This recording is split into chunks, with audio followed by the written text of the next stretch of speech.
Alright, what's going on guys? This is Don. Welcome back to the channel. Today's video is going to be a bit different.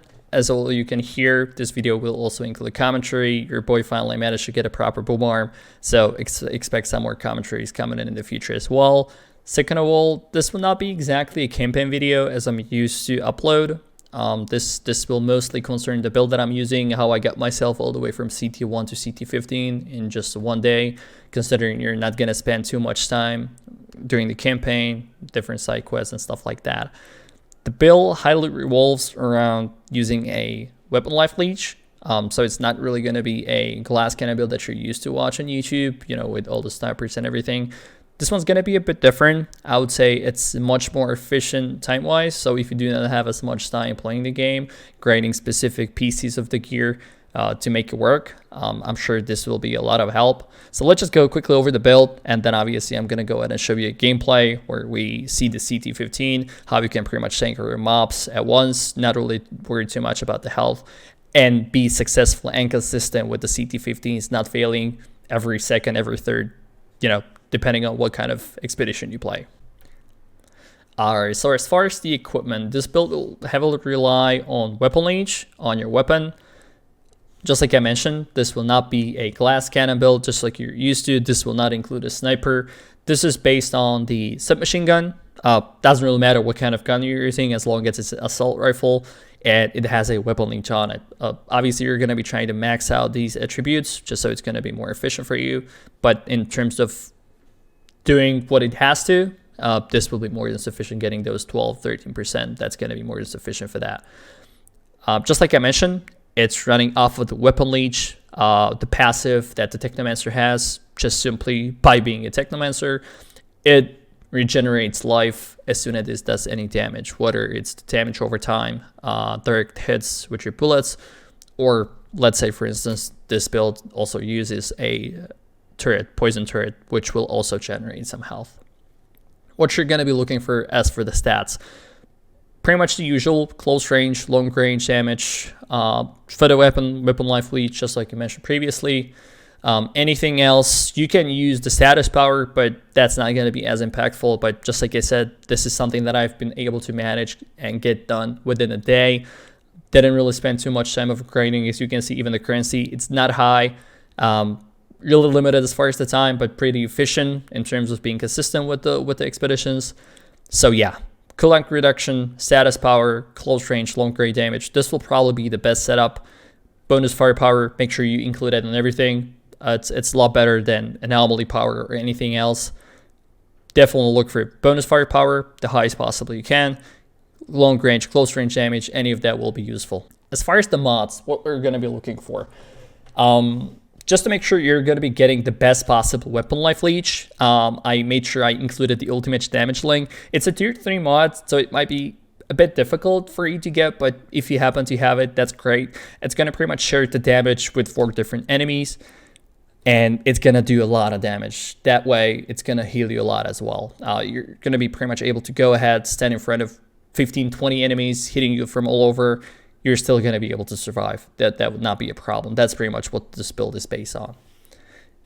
Icebreaker, not much to say. I've already modified the first mod, so I can't really do anything with the Icebreaker.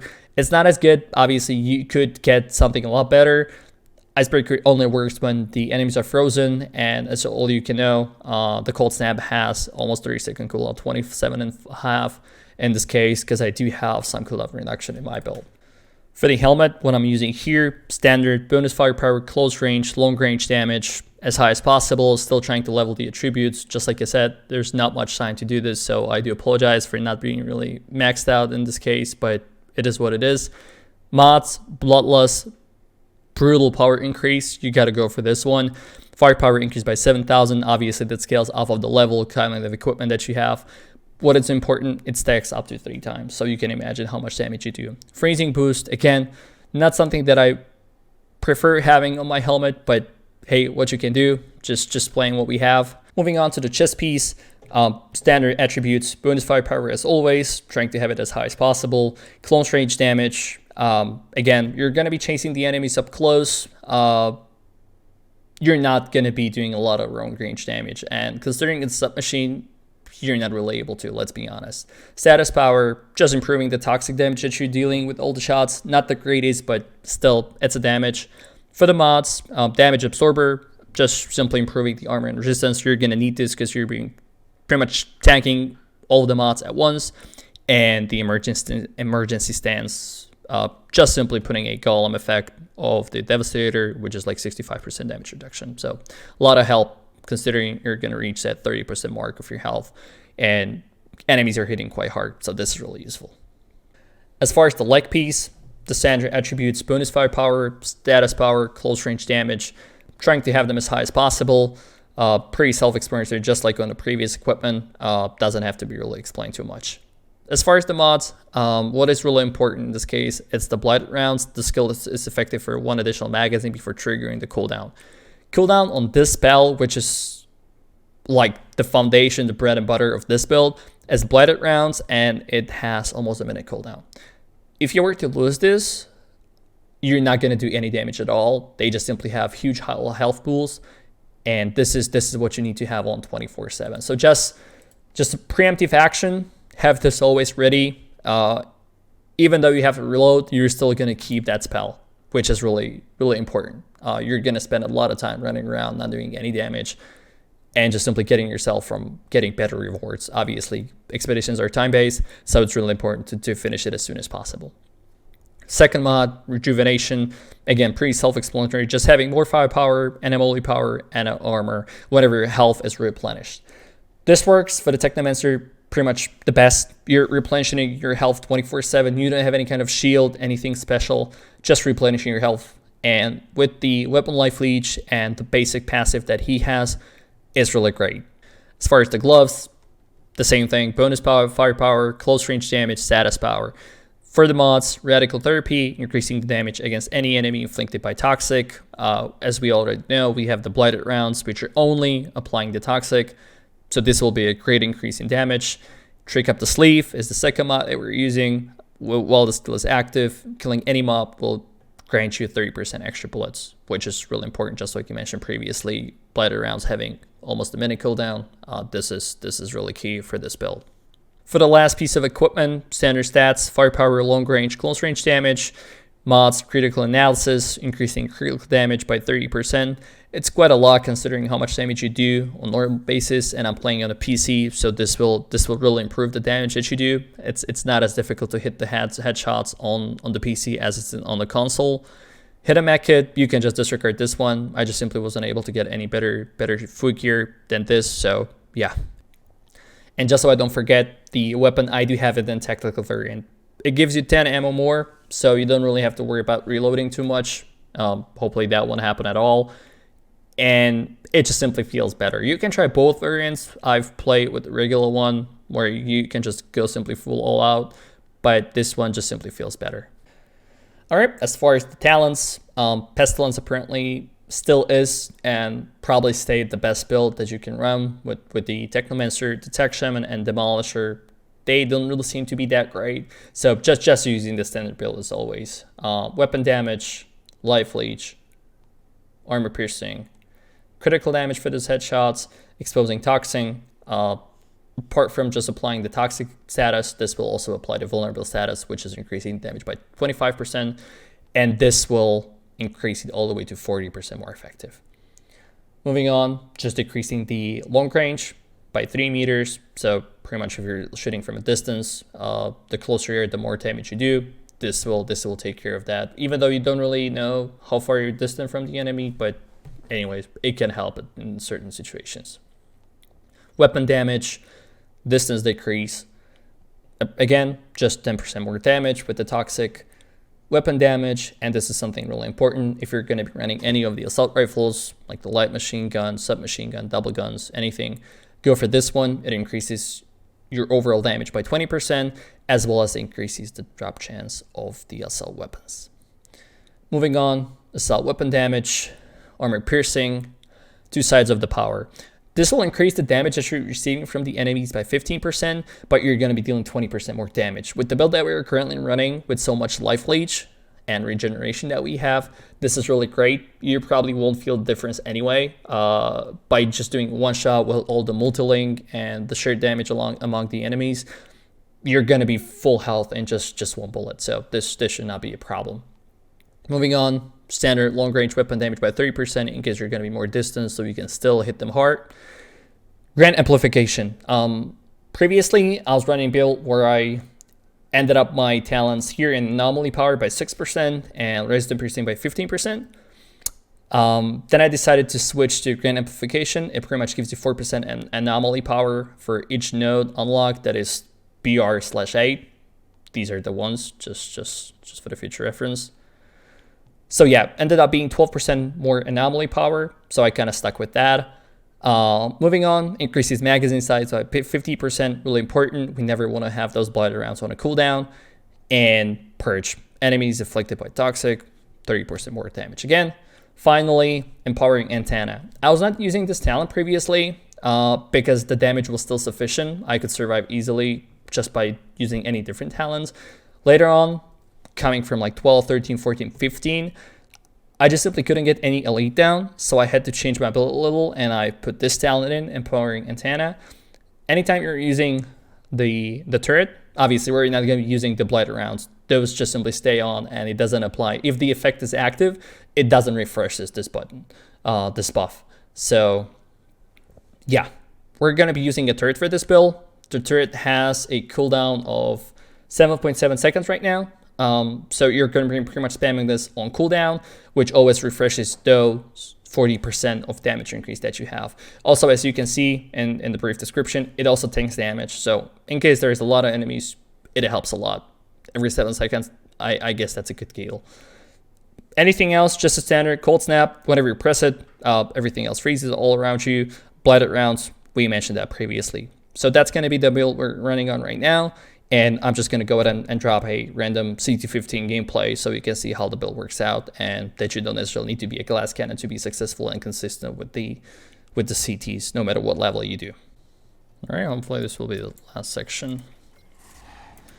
Probably could have chosen something that is a bit shorter than this one, but whatever. 9 minutes in. Okay, not too bad. Apparently we have still 1/3 of the time available for us to complete this.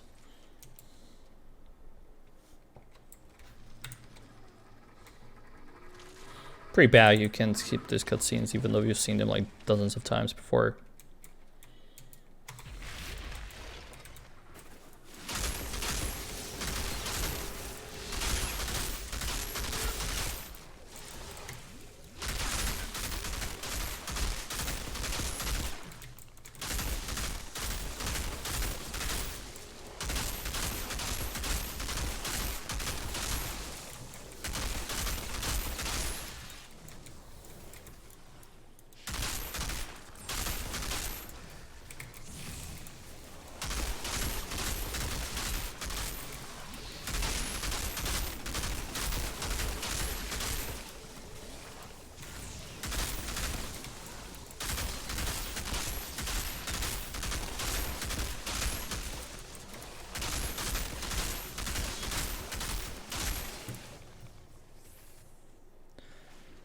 Alright, gonna make sure we are not gonna reload since we already lost our one magazine.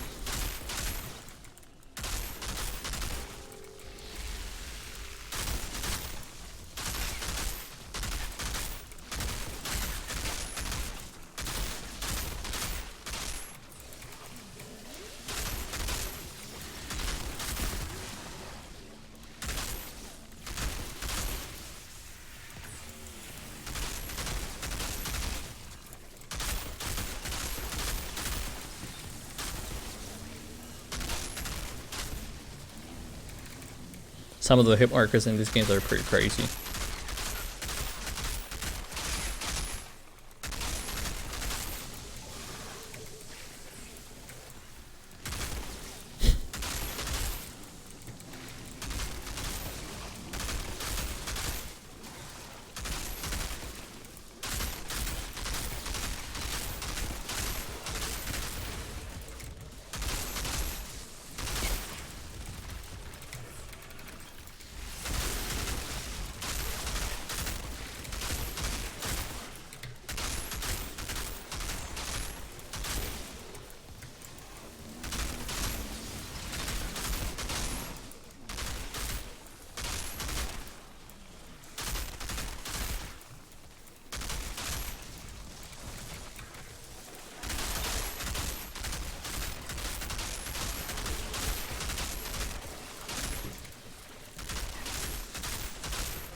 All right, one last cutscene.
All right, seems like we got it.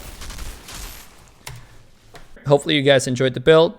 Just like I mentioned, didn't really take me too long to put together. It's about 1 day. Spent about 2.5 hours on the campaign, ignoring all the cycles and everything. And straight away after finishing the campaign at level 26, I jumped to the first CT, which are levels about 31 or so, I believe.